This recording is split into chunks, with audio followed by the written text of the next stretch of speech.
Praise the Lord. God is good. God is great. Jesus alive and well. Ladies and gentlemen and boys and girls, call a familiar face. Call all the folks you know, from your family and relatives to your friends, your classmates, your roommates, your significant others, your spouses, and everyone else. From friends, amigos, comrades, compadres, to your frenemies and enemies. Tell them that your boy is doing his YouTube CVS station identification. No, it is not. The Pharmacy, its channel vlog show, known as WEML-TV, Channel 77.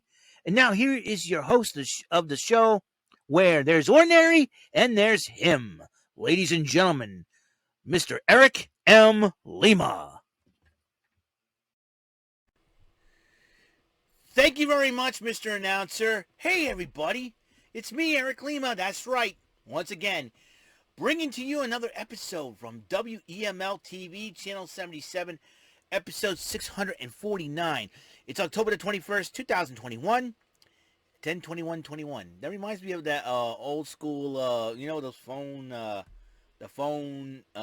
commercials. Hey, I remember 10/10/3/2/1. Remember that? Those commercials? This was like 10/21/21. If you need a free phone call, call 10/21/21 or something like that. I don't know.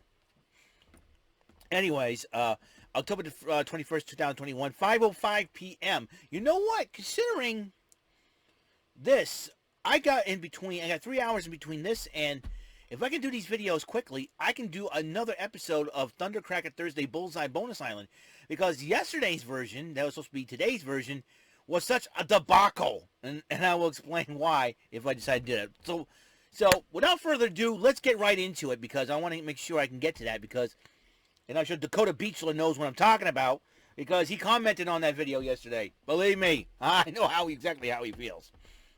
All right, we have the crown jewel now. There were reports about The Undertaker being in Saudi Arabia yesterday. He did not make an appearance there, but the Usos, but he was there to introduce Pitbull to kick off the Riyadh season in Saudi Arabia. So I was like, okay.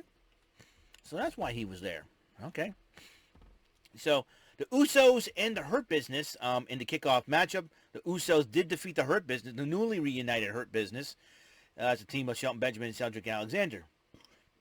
But the Crown Jewel event kicked off with Seth Rollins and Edge in Hell in the Cell. This matchup was one of the best. These two gentlemen went back and forth. Edge, it was personal. But Edge did win the matchup, though, however. And Beth Phoenix responded by having a profile picture of Becky Lynch on Twitter. I'm like, is she targeting Becky Lynch? If Becky Lynch... I swear to God, if Beth Phoenix decided to come back to action and face Becky Lynch, all heck is going to break loose there. I'm telling you. Mansoor went one-on-one with Mustafa Ali. This matchup it was great. It was a great matchup. Mansoor won the match. Once again, Mansoor is still undefeated in Crown Jewel. But Mustafa Ali decided to attack Mansoor after the match was over. But a mysterious figure was heading to the ring, dressed, covered in the, I don't know what they call it, what the sheiks wear. It was covering his face. Heads to the ring, and Mustafa Ali had no clue what was going on. So as this figure heading to the ring, I figured, was somebody new that, is somebody new that we know? Did the WWE sign somebody new or something like that? But then all of a sudden, the figure took off his headdress, I think that's what it was, and it was none other than silver medalist from Saudi Arabia, Tariq Hamedi. Tariq Hamedi is a silver medalist who competed in the Olympics, took home the silver. I think it was in karate. He knocked out Mustafa Ali with one kick. One kick. Can the WWE sign this guy? Have they signed him already? I don't know, but I'll tell you one thing, they should sign him. And he was from Saudi Arabia himself, aligned himself with Mansoor. No, if they sign him, maybe him and Mansoor be a tag team. I don't know. That would be something to behold. Titus O'Neil and Natalya decided to stop by, helping. They had Saudi women in the ring, up in in their traditional garb. Of course, they survived breast cancer, and they were given a championship belt each. And that was a beautiful moment right there. The Raw Tag Team titles on the one fashion takeaway. Corey Graves has got some serious suit game with the playing card motif on his suit. I thought that was pretty cool. I like the playing card motif, but the entrance is all right. Sometimes the entrances can get really big. So AJ Styles and Omos came out first. And then RK Bro comes out. Randy Orton came out first. And Randy Orton's like, wait a minute, just a second. I don't know where Matt Riddle is. Matt Riddle comes out on a camel. A one-hump camel. I forgot the name of it. It gives it a D in it. A one-hump camel.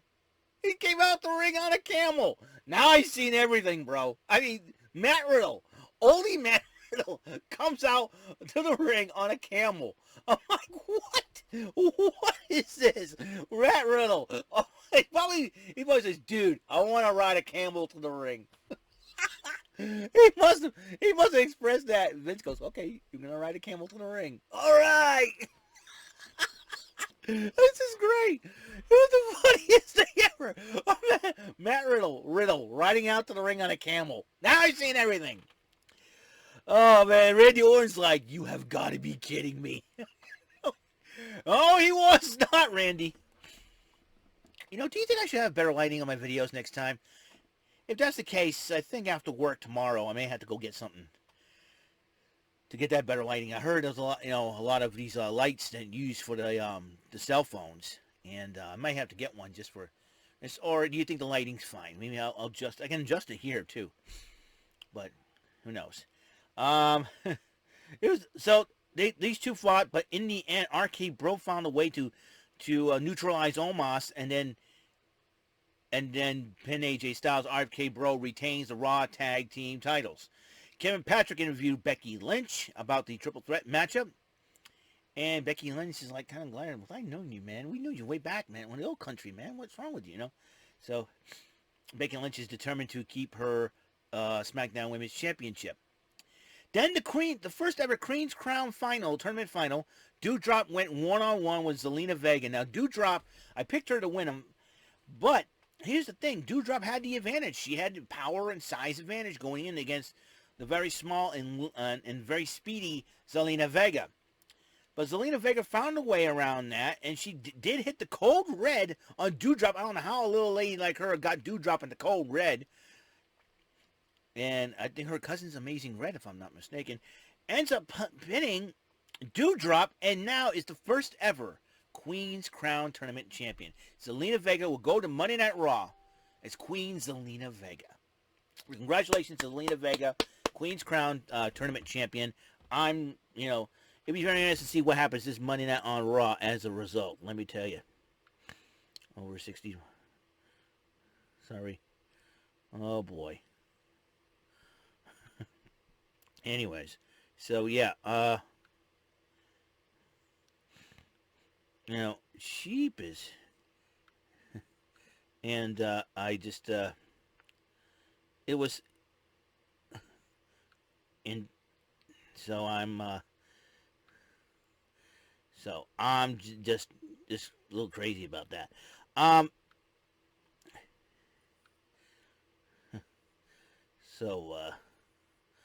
Let's see, excuse me. All right, sorry about that. A little sidetracked. Yeah, so Zelina Vega did win the Queen's Crown final. The Queen's Crown tournament. She's the first ever WWE Queen's Crown tournament winner. Congratulations to the Queen, Zelina Vega. The Queen from Queens. I think she's from Queens, New York, I think. Then there was a no-holds-barred. Now, this match is another added stipulation. False count anywhere. Bobby Lashley went one-on-one with Goldberg. I did pick Goldberg. And Von Basket says, oh, Lashley's going to win. I thought Lashley... I picked Lashley to win because I knew Lashley would probably come out with the no-holds-barred because of Hurt Business.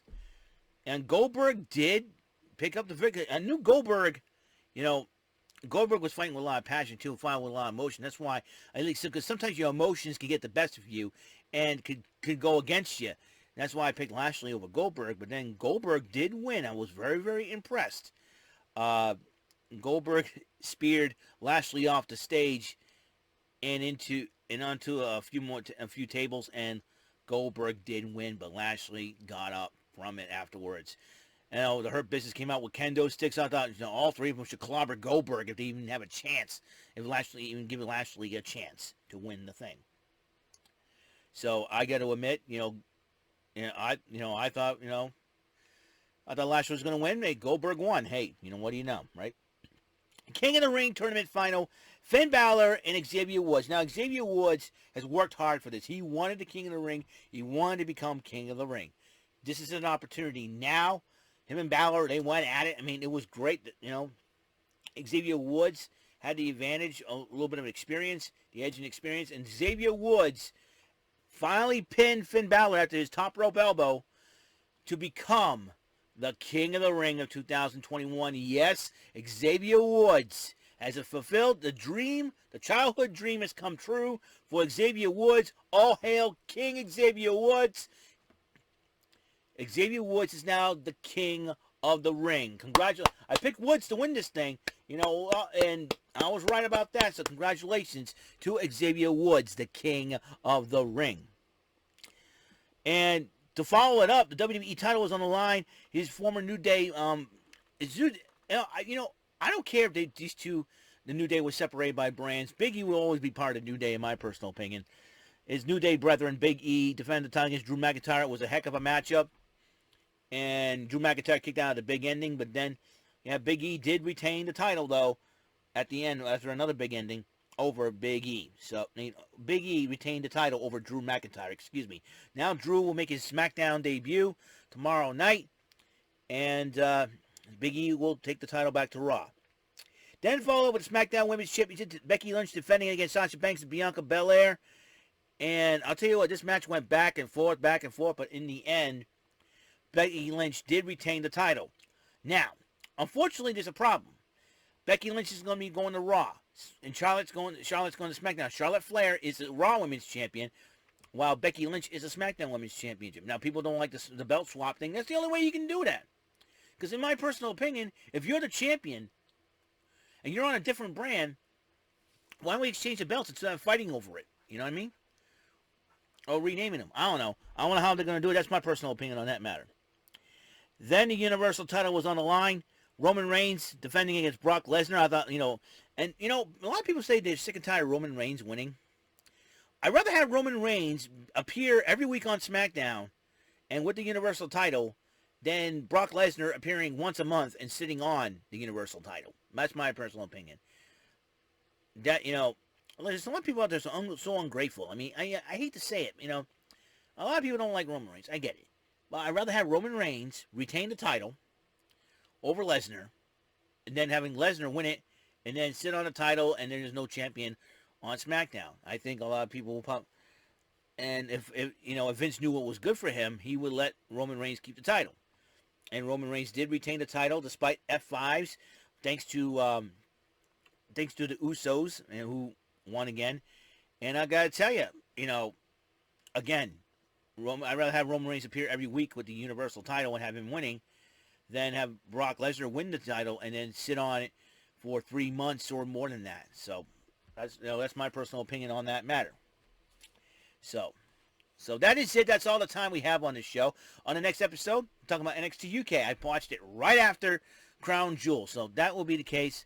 So I will see you guys later. Until next episode 9, peace, love, bless out. See ya.